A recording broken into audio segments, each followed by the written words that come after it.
आप तमाम जमात को हमारे चारों चैनल्स की जानिब से या अली मदद मौला अली मदद तमाम जमात की तरफ से। आज हम फातिमिद एरा के पार्ट 2 पर बात करेंगे। कैसे एक पावरफुल आइडियोलॉजिकल एम्पायर अपनी पीक पर पहुंचा, फिर internal divisions, succession disputes, military rivalries और एक्सटर्नल प्रेशर्स की वजह से धीरे धीरे वीकन हुआ और आखिरकार पॉलिटिकली कोलैप्स हो गया। लेकिन स्पिरिचुअल लेगेसी फिर भी कंटिन्यू रही। जल्दी से हमारे चारों चैनल्स को सब्सक्राइब कर लें और वीडियो को शेयर करना मत भूलें। तो आइए आज की इस तफसीली नशिस्त का आगाज करते हैं। बिल्कुल। और ये गुफ्तगू दरअसल सिर्फ माजी का कोई आम किस्सा नहीं है। सही।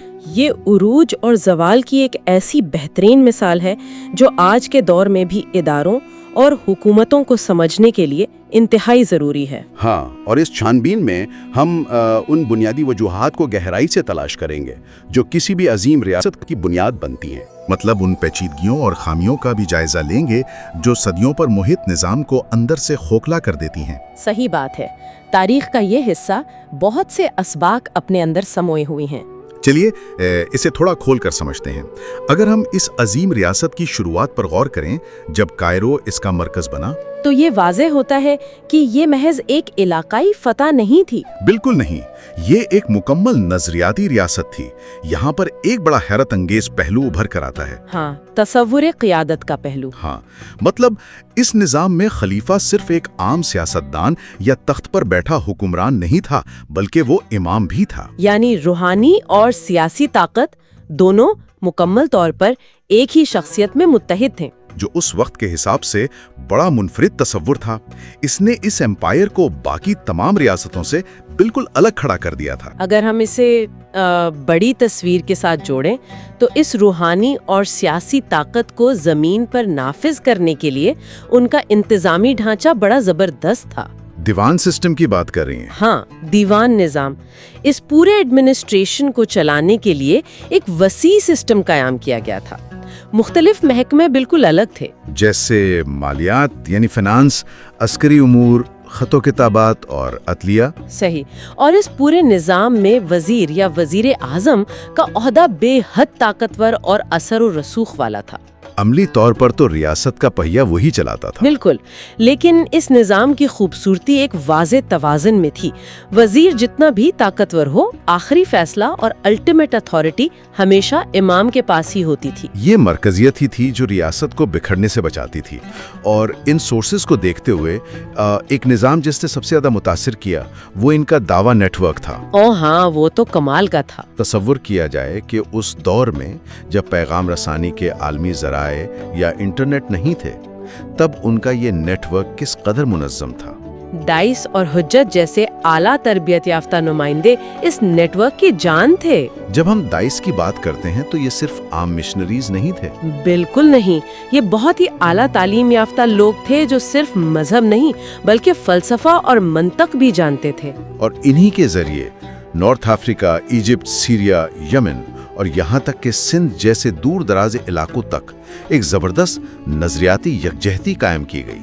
एक गालिब नजरिया था जो मुख्तलिफ और दूर दराज खित्तों को एक मरकज यानी कायरो के साथ रूहानी तौर पर जोड़े हुए था। और फिर इस मजबूत नजरियाती बुनियाद के बाद ये रियासत अपने उस दौर में दाखिल होती है जिसे ताकत और एतमाद का सुनहरी दौर कहा जा सकता है।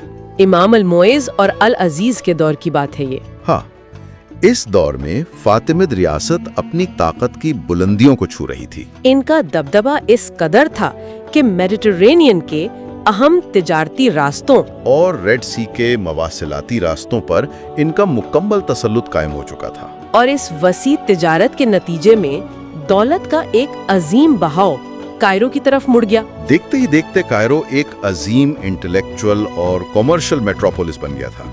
दुनिया भर से लोग वहां आते थे। यहाँ जो बात सबसे हैरान कुन है वो इनकी अमली हुकूमत और रवादारी थी। सही कहा। इमाम अल अजीज के दौर में फिक्री और मजहबी रवादारी की ऐसी मिसाल मिलती है जो उस जमाने में नायाब थी। मिसाल के तौर पर आला इंतजामी ओहदों पर क्रिश्चियंस और जूस को उनकी काबिलियत की बुनियाद पर मुकर्रर किया गया। रियासत का नजरिया बड़ा वाज़ेह था। उन्हें मजहबी तासुब से ज्यादा कॉम्पिटेंस और सलाहियत की जरूरत थी। जब कोई रियासत सिर्फ सलाहियत को म्यार बनाती है, تو ترقی خود بخود تیز ہو جاتی ہے۔ لیکن تاریخ کا سفر ہمیشہ ایک جیسی سیدھی لکیر پر نہیں چلتا۔ یہاں بات واقعی دلچسپ ہو جاتی ہے۔ الحاکم بے امر اللہ کا دور۔ بالکل، تاریخ کی پیچیدہ ترین شخصیاتوں میں شمار ہوتی ہیں ان کی۔ تاریخ دانوں میں ان کے حوالے سے بے پناہ اختلاف پایا جاتا ہے۔ کچھ انہیں ایکسینٹرک اور انپریڈکٹیبل کہتے ہیں، جبکہ دوسرے انہیں ریفارمسٹ ویژنری مانتے ہیں۔ یہ تضاد آخر ہے کیا؟ اس تضاد کو سمجھنے کے لیے ان کے نظام پر غور کرنا لازمی ہے۔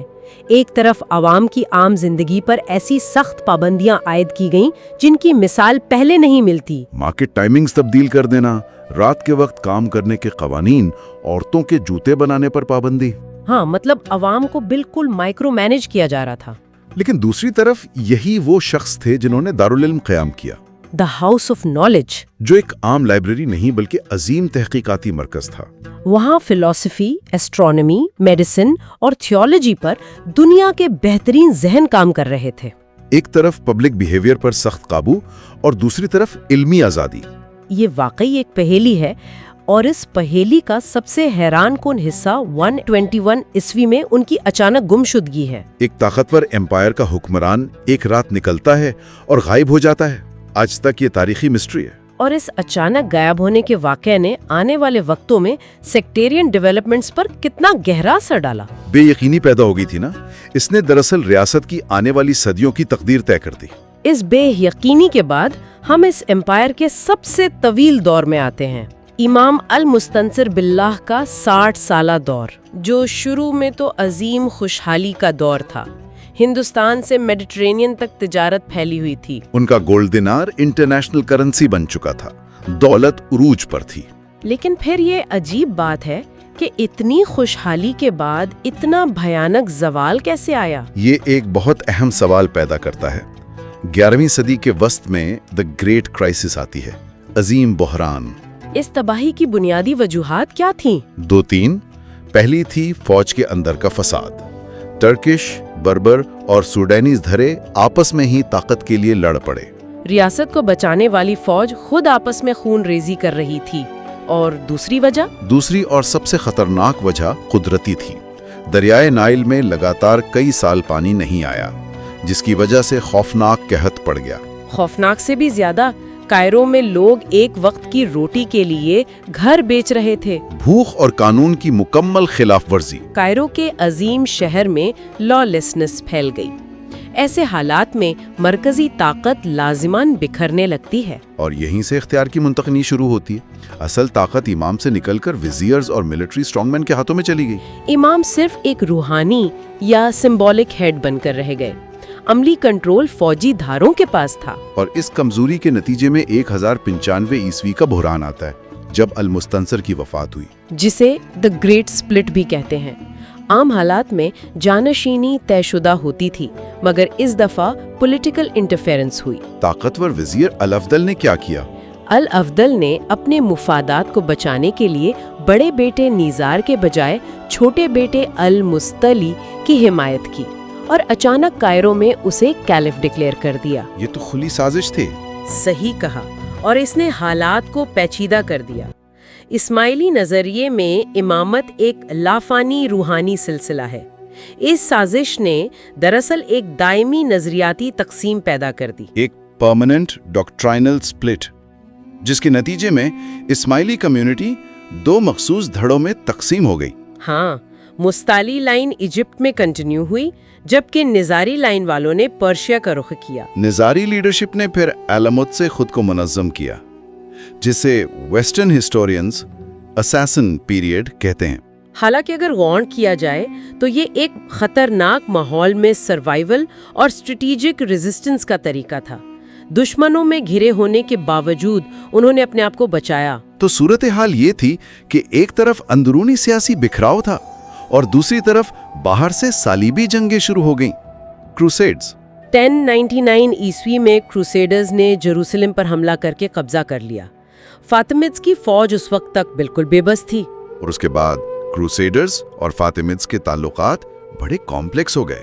عملی سیاست، جسے سیاسی حقیقت پسندی کہتے ہیں، کبھی ان کے درمیان جنگیں ہوتی تھیں تو کبھی سیلجوکس کے خلاف عارضی اتحاد بن جاتا تھا۔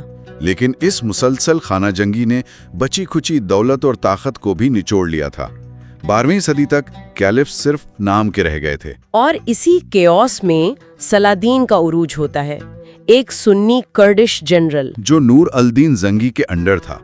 उसने इस सियासी अफरा-तफरी का फायदा उठाया, पहले वजीर बना और फिर आहिस्ता आहिस्ता निजाम तब्दील करना शुरू किया। उसने बड़ा नापातुला सियासी तजुर्बा इस्तेमाल किया और आखिरकार 1171 ईस्वी में जब आखिरी फातिमिद कैलिफ अल-आदद की वफात हुई, सलादीन ने वो आखिरी कदम उठाया। जुमा के खुतबे में फातिमिद तो इस सब का आम जिंदगी में क्या मतलब है? एक अजीम रियासत तो खत्म हो गई, लेकिन इमामत खत्म नहीं हुई।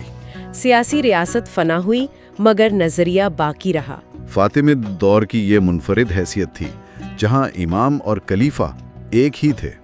उन्होंने कायरो को इल्मी मरकज बनाया और अल अजहर जैसी अजीम दरसगाह दी, जो आज तक बाकी है और दुनिया को फैज पहुंचा रही है। एक रियासत का मौत के मुहाने तक पहुंचना और उसके नजरिए का सदियों तक जिंदा रहना वाकई सबक आमोज है। और यहाँ गौर व फिक्र के लिए एक इंतहाई गहरा सवाल उभरता है। फातिमिद तजुर्बे ने साबित किया कि दावा से दौलत तक का सफर मुमकिन है, महज एक नजरिए से अजीम एम्पायर बनने तक का सफर। बिल्कुल, लेकिन एक एम्पायर को जिंदा रखने के लिए सिर्फ नजरिया काफी नहीं होता। मिलिट्री बैलेंस, इकोनॉमिक स्टेबिलिटी और पॉलिटिकल यूनिटी भी उतनी ही जरूरी है। तो क्या आज के दौर में बड़ी तहरीकें इस तारीखी सबक को समझ पाई हैं कि बिना अंदरूनी इत्तेहाद और इंतजाम के कोई भी नजरिया महफूज नहीं रह सकता? ये सोचने वाली बात है। इस फिक्रंगेज सवाल के साथ हम आज का ये मुताला यहीं रोकते हैं। इस सफर में हमारे साथ शामिल होने का बहुत शुक्रिया।